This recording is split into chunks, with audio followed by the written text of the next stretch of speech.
aqui no programa o senador da República, o Wellington Fagundes. Senador, bom vê-lo novamente. Esse ano é pela primeira vez, estou lhe vendo aqui, né? Primeira vez estamos aqui. Obrigado Pode pela... seja muito. Bem, o SBT ultimamente tem sido privilegiado com a participação de agentes públicos federais, né? Ontem, por exemplo, o SBT roubou audiência em todo o país, em toda a América do Sul, com a presença do presidente Jair Bolsonaro numa entrevista com o patrão Silvio Santos, e foi, assim, extraordinária, né? O senhor chegou de acompanhar essa entrevista, senador? Acompanhei, eu só não vi o Bolsonaro falando quem quer dinheiro. Porque eu acho que a expectativa também era essa, né? Quem quer dinheiro? Quem boa, quer dinheiro. Boa. Aliás, nós vamos falar sobre isso daqui a pouco, mas antes de nós entrarmos aqui na entrevista, você que não assistiu, né, nós vamos colocar aqui um trecho dessa importante entrevista, mais uma vez no SBT, com exclusividade, que roubou toda a audiência em todo o país. Confira. O presidente do programa Silvio Santos. Um dos principais temas abordados foi a reforma da Previdência, dada como fundamental para o crescimento do país.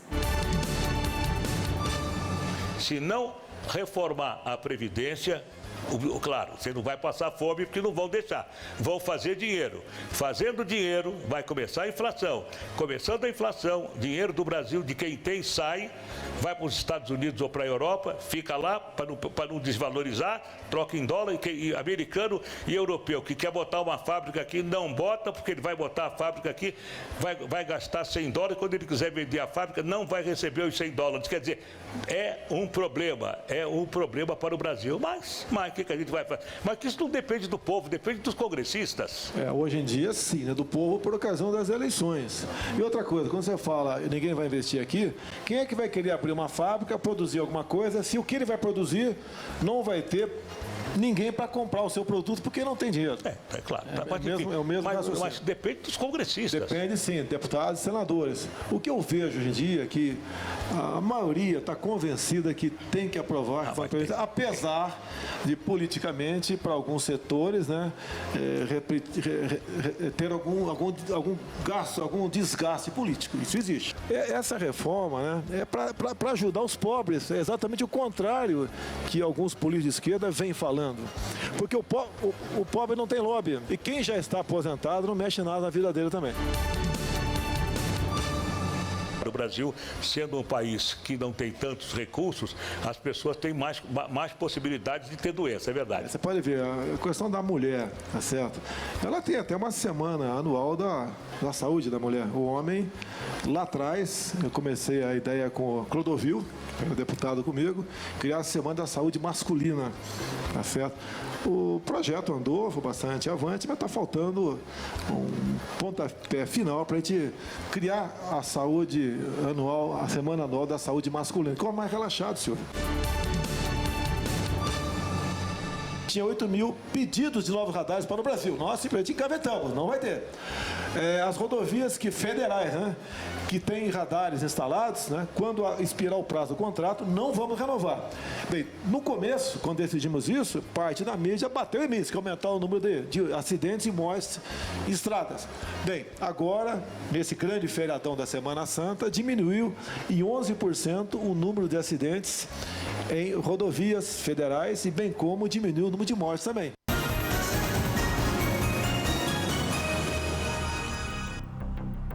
Bem, senador Wellington, uma pincelada rápida, né, daquilo que aconteceu, foi uma entrevista mais longa, mas ele abordou, nós separamos aqui alguns tópicos importantes aí, a questão da previdenciária, falou das estradas, falou de saúde, enfim.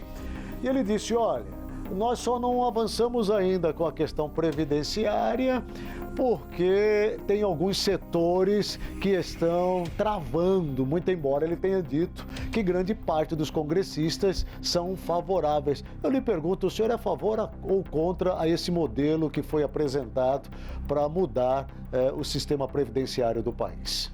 Olha, Nelo, para ser a favor do Brasil, a gente tem que ser a favor do governo. não adianta a gente querer fazer oposição por oposição. O presidente Bolsonaro, ele assumiu o primeiro mandato junto comigo, em 1991. Nós fomos 6 mandatos juntos. E ele mesmo colocou que ele sempre foi contra a reforma da Previdência. Agora, hoje ele é governo. Então, ele na posição de presidente da República, ele hoje tem que ser a favor da Quais os setores hoje que estão travando o avanço desta votação? Primeiro, o próprio presidente ele tinha que ir à frente, dizer o motivo, por que ele mudou de posição, que ele agora é favorável à reforma da Previdência. O que mandou para o Congresso Nacional realmente não tem cabimento. Por exemplo, no meu primeiro mandato nós apresentamos a Política Nacional do Idoso, porque não tinha nada na Constituição que tratasse do idoso. E um cidadão, uma pessoa com 65 anos, que não tinha direito à aposentadoria, é injusto. Aí nós aprovamos, então, a Política Nacional, o Estatuto do Idoso e, com isso, o benefício da prestação continuada, que está incluído nesse pedido da reforma de acabar com o benefício. Olha, hoje são mais de 5 milhões de idosos de mais de 65 anos e também toda criança que nasce com uma deficiência física, cuja família seja carente, a União paga um salário mínimo. Olha, acabar com isso é uma desumanidade. Então, tem pontos da reforma que nós precisamos, inclusive, acabar com a superaposentadoria, com as aposentadorias falsas, né? Isso aí nós temos que acabar. Dá uma enxugada na máquina também, né? Agora, também não podemos prejudicar uma pessoa que está com 65 anos de idade, que já trabalhou tanto, Sim. que são principalmente os garimpeiros, trabalhador doméstico, trabalhador rural, que não tinha direito à aposentadoria. Ele Isso falou quem também... paga não é a Previdência, é o orçamento da União. A Previdência caminha muito próximo também da área da saúde, né? Elas estão interligadas aí também em muitos aspectos. Saúde no Brasil, senador Wellington, parece que é um filme de terror interminável, né? E grande parte dos municípios e estados apontam como grande problema a ausência ou diminuição de repasses do governo federal e o aumento, obviamente, de um público doente. E nós estamos vivendo isso aqui no estado de Mato Grosso, estamos vendo a situação dos nossos hospitais regionais, estamos agora saindo de um imbróglio danado que é a Santa Casa de Misericórdia, com uma dívida que até hoje ninguém sabe qual é o valor, né? O governo do estado assumindo esta responsabilidade temporária. Qual é a sua avaliação e o que a bancada federal, aí eu falo a Câmara Federal e os nossos ilustres senadores estão fazendo para tentar resolver essa situação o mais rápido possível? Bem rápido, Agnello, eu quero dizer que nós temos que votar a reforma da Previdência. A reforma da Previdência é justa. Sim. Assim como não podemos atingir a educação, os professores. Então, são pontos que nós vamos discutir a reforma. Quando chegar no Senado, já estamos acompanhando, mas eu penso que o governo está demorando demais. Na verdade, é o governo focando apenas uma coisa, que é a reforma da Previdência. Nós temos que pensar na reforma tributária, que hoje nós temos uma parafernália de imposto no Brasil. Sim. Bom, voltando aqui à questão da saúde. Na verdade, o governo federal nunca esteve atrasado no repasse dos recursos da saúde para Mato Grosso e nem em nenhum lugar do Brasil. Os repasses são feitos rigorosamente através do fundo. E a saúde, normalmente, ela é tripartite. É governo federal, governo do estado e o município. No caso de Cuiabá, a saúde aqui é plena. Então, a gestão é do município, de média e baixa complexidade, principalmente a parte de saúde básica. A alta complexidade cabe mais ao estado.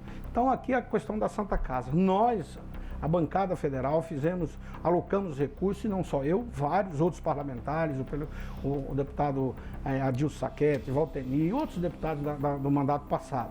Neste mandato, além disso, fizemos também uma emenda para o governo do estado do mandato passado. Sim. Foram 100 milhões. Sim. E, infelizmente, o governo não conseguiu fazer uma boa gestão da saúde no Mato Grosso, levando a saúde ao caos.